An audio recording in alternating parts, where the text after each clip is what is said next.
Hi students, இப்போ நம்ம வந்து ஆப்டிக்ஸ்ல book back ப்ராப்ளத்தை பார்க்க போறோம். பாருங்க numerical problem number 1. An object is placed at a distance 20 cm from a convex lens of focal length 10 cm. Find the image distance and nature of the image. So இந்த problem ரொம்ப ஒரு ஈஸியான problem தான். இதுல என்ன கொடுத்திருக்காங்க அப்படினா object distance கொடுத்திருக்காங்க u. எவ்வளவு கொடுத்திருக்காங்கன்னா 20 cm. Focal length f கொடுத்திருக்காங்க 10 cm. Find the image distance. அப்ப இமேஜ் நம்ம v ன்னு சொல்லுவோம். v உடைய கொடுத்திருக்காங்க.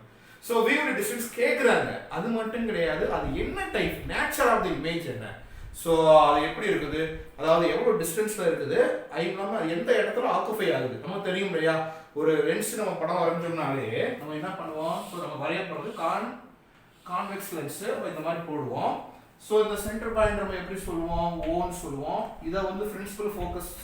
So இத வந்து 2f1. இது f1, இது 2f1. So அப்ப இந்த பக்கம் இது f2, இது 2f2. So இதுதான் நமக்கு தெரிஞ்ச கான்ஃபிகரேஷன். So அப்ப இதுக்கு என்ன சொல்றாங்கன்னா ஆப்ஜெக்ட் வந்து எவ்வளவு டிஸ்டன்ஸ்ல இருக்குது? 20 cm from the convex lens of the focal length 10 cm.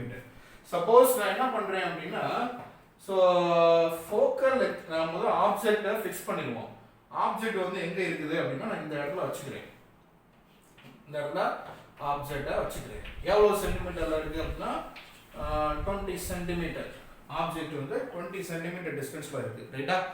So அப்ப இமேஜ் வந்து நான் என்ன பண்றேன், இந்த இடத்துல தான் இமேஜ் நான் பண்ண போறேன். சோ அப்ப இது இமேஜ்.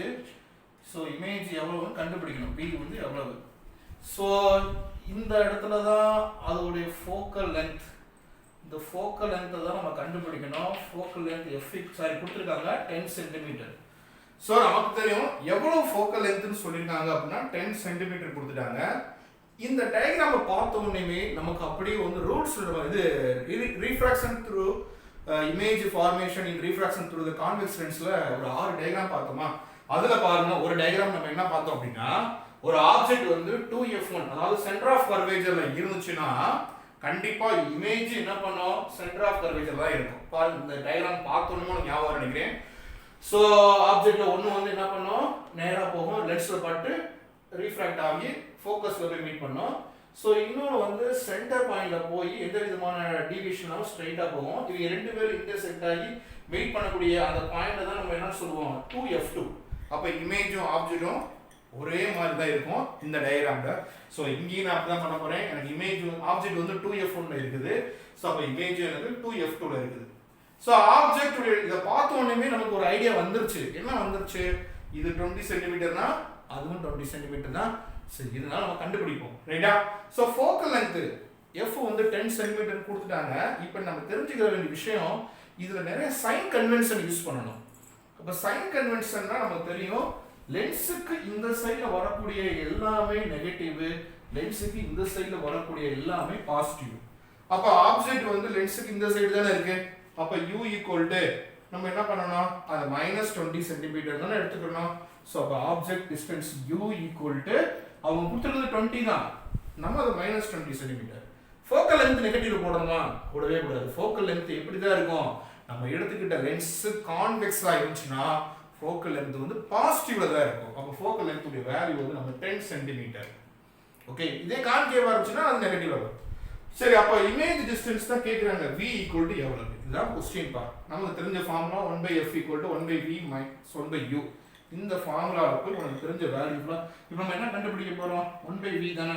அந்த -1/u நம்ம இந்த சைடு கொண்டு வந்துட்டோம் அப்படினா +1/u ஆயிருமா, -1/u. அப்போ 1/v = 1/f + 1/u. அவ்வளவுதான். இப்போ நமக்கு ஃபார்முலா கிடைச்சிருச்சு. இதுல போய் நம்ம சப்ஸ்டிட்யூட் பண்ணா முடிஞ்சிச்சு. அப்போ 1/v f உடைய வேல்யூ என்ன, 10, 1/10. சோ பிளஸ் போட போறோம். u உடைய வேல்யூ 20. சோ அப்ப 1/20. ஆனா u எப்படி இருக்குது, இங்க மைனஸ்ல இருக்கு, மறந்துட கூடாது. u வந்து இங்க எப்படி இருக்குது, மைனஸ்.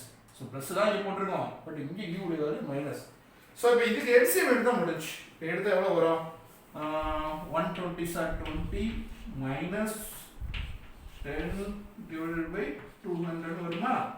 சாதாரண எல்சிஎம் தான். 120 * 20 இங்க மைனஸ் இருக்கு, 110 * 10 divided by 20 into 10 200. அப்போ 20ல 10 போச்சுன்னா 10/200 வருமா? அப்போ ஒரு ஜீரோவை அடிச்சு கொடுத்துட்டோம்னா 1/v equal to 1/20. ஆனால் அப்போ v மட்டும் தான் வேணும். அப்போ v equal to 20 மீட்டர். பாருங்க ஒன்னே அடிச்சு கொடுத்துடலாம். 1/v தான் இருக்குது. 1/v equal to 1/20. அப்போ வெறும் v மட்டும் வேணும்னா 20 மீட்டர். சரி 20 சென்டிமீட்டர். நம்ம சென்டிமீட்டர் தான் டிஸ்கஸ் பண்ணிட்டு இருக்கோம் எல்லாமே. அப்ப இமேஜ் எப்படி தான் இருக்குது? நான் சொன்ன மாதிரி தான் பாருங்க. இவருடைய ஆப்ஜெக்ட் உடைய டிஸ்டன்ஸ் 2f1. ஆனா வச்சுக்கோ ஃபோக்கல் லென்த் 10. அப்ப இது வந்து 2f1 20. அதே மாதிரி focal length 10, image distance 2f1. ஆனா என்னன்னா இங்க இமேஜ் என்ன ஹைட்ல கிடைக்குதோ அதே ஹைட்ல தான் கிடைக்கும். நான் இந்த படம் கொஞ்சம் பெருசா போட்டிருக்கேன். ஏன்னா 20 சென்டிமீட்டர் தான் எனக்கு கிடைக்குது. ஸோ அப்போ ஆப்ஜெக்ட் டிஸ்டன்ஸும் இமேஜ் டிஸ்டன்ஸும் சேம். அது மட்டும் கிடையாது, ஆப்ஜெக்ட் என்ன ஹைட்ல வச்சோ அதே ஹைட்ல தான் இமேஜ். சப்போஸ் ஆப்ஜெக்ட் உடைய ஹைட் வந்து ஒரு ஹைட்டை சொல்றேன், டிஸ்டன்ஸ் சொல்றா, இதுதான் ஆப்ஜெக்ட் உடைய ஹைட் ஏபின்னு வச்சுக்கோமே. இது வந்து 10 மீட்டர் அப்படின்னா எனக்கு கிடைக்கக்கூடிய இமேஜ் உடைய டிஸ்டன்ஸும் ஹைட்டும் 10 மீட்டர். பட் இமேஜ் எப்படி இருக்குது அப்படின்னா எனக்கு வந்து டவுன்வேர்டை நோக்கி இருக்குது. இமேஜ் டவுன்வேர்டு அது ஒன்று தான் சைன் கன்வென்ஷன்ல, மற்றபடி ரெண்டுமே சேம். அப்போ நம்ம இதில் மேக்னிஃபிகேஷன் சொல்லணுமா? சொல்லிடுவோம். மேக்னிஃபிகேஷன் சொல்லிட்டோம்னா இன்னும் கொஞ்சம் எனக்கு பெட்டராக இருக்கும். ஸோ மேக்னிஃபிகேஷன் என்னது? v/u. அதனால் அர்த்தம் distance of the image by distance of the object. ஒன்றும் இல்லை. அப்போ இதில் போய் உனக்கு ரெண்டு பேருடைய வேல்யூ தெரியும். இது தெரிஞ்சிச்சுனாலே ரெண்டு பேரும் சேம் நீங்கள் டிசைட் பண்ணிடலாம். அதாவது ஆப்ஜெக்டை விட இமேஜ் எவ்வளோ பெருசாக இருக்குது அப்படின்னு நம்ம டிட்டர்மின் பண்ணணும். ஆனால் நமக்கு ரெண்டுமே என்னதுன்னா சேம் தானே. So 20/20 is equal to 1. அப்போ m ஈக்குவல் டு 1னா நம்ம கிரேட்டர் தென் 1னா பெருசுன்னு சொல்லுவோம். லெஸ் தென் 1னா ரொம்ப சின்னது. படிச்சிருக்கோம்ல, m is greater than 1 enlarged image, m is less than 1 diminished image. So அப்போ m ஈக்குவல் டு 1 அப்படின்னா என்ன அர்த்தம்? இமேஜும் ஆப்ஜெக்டும் சேமாக இருக்குது அர்த்தம். ஸோ அப்போ எனக்கு அதை தான் நீங்கள் சொல்லணும். அப்போ வந்து இமேஜ் ஆப்ஜெக்டுடைய ஹைட்டும் இமேஜ் உடைய ஹைட்டும் சேம் அது சொல்லணும். அடுத்து என்ன சொல்லணும்? இமேஜ் வந்து 2f1ல இருக்குது, ஆப்ஜெக்டும் 2f1ல இருக்கு. ஐ மீன் 2f1 2f2.